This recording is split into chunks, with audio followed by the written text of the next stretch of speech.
సర్వ భూమికి మహారాజైన దేవుడు,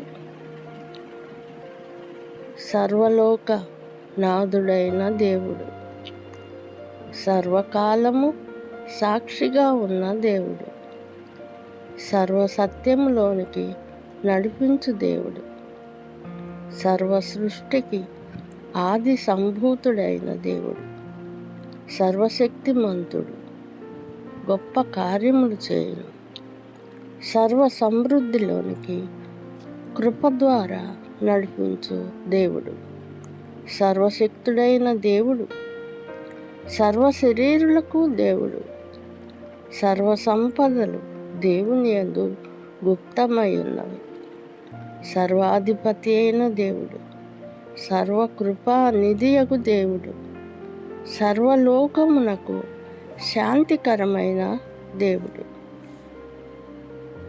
సర్వలోకము దేవుని మహిమతో నిండి ఉన్నది.